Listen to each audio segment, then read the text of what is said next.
सुनो। क्या है? सिंगल हो क्या?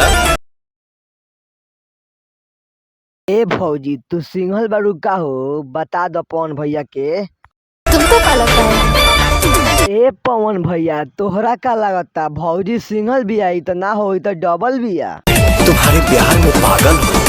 ए भौजी तोहरा प्यार में पवन भैया पागल बारन तो काहे भाव खातरू दे द नंबर। आजकल तेरे मोहब्बत में बल नहीं थे। ए भौजी ई तो बात बड़ी बढ़िया कहले बारू हो। आजकल के मोहब्बत में बल नहीं के, आजकल के मोहब्बत में खाली ठोका ठोकी होता। ई बात सही बता हर भौजी। भौजी ये तारा बात से हम पूरा 100% एग्री बानी। ये भौजी आजकल के मोहब्बत ना खाली टाइम पास होता और हो खातिर प्यार होता। मुझे तुमसे प्यार हो गया है। एक बार फिर से कहबा पवन भैया का कहला? मुझे तुमसे प्यार हो गया है। सही में का पवन भैया तारा भौजी से प्यार हो गइल बा कि कुछ और हो? तुम्हें क्या चाहिए? भौजी का लेबू बताव।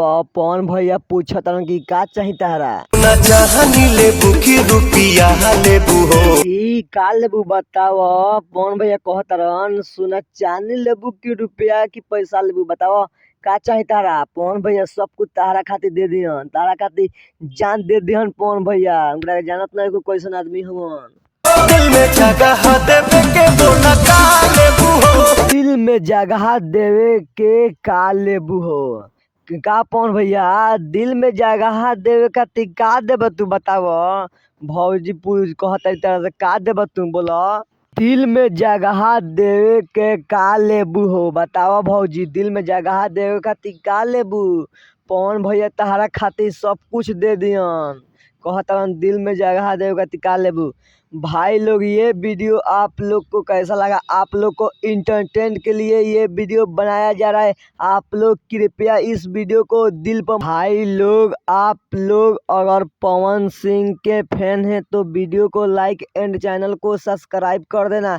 इस वीडियो को आप सीरियसली लत नहीं ला। ये वीडियो इंटरटेन के लिए आप लोग को बनाया गया है। चलिए ऐसे ही वीडियो मिलते हैं फिर किसी नेक्स्ट वीडियो में। तब तक के लिए जय हिंद जय भारत वंदे मातरम दोस्तों।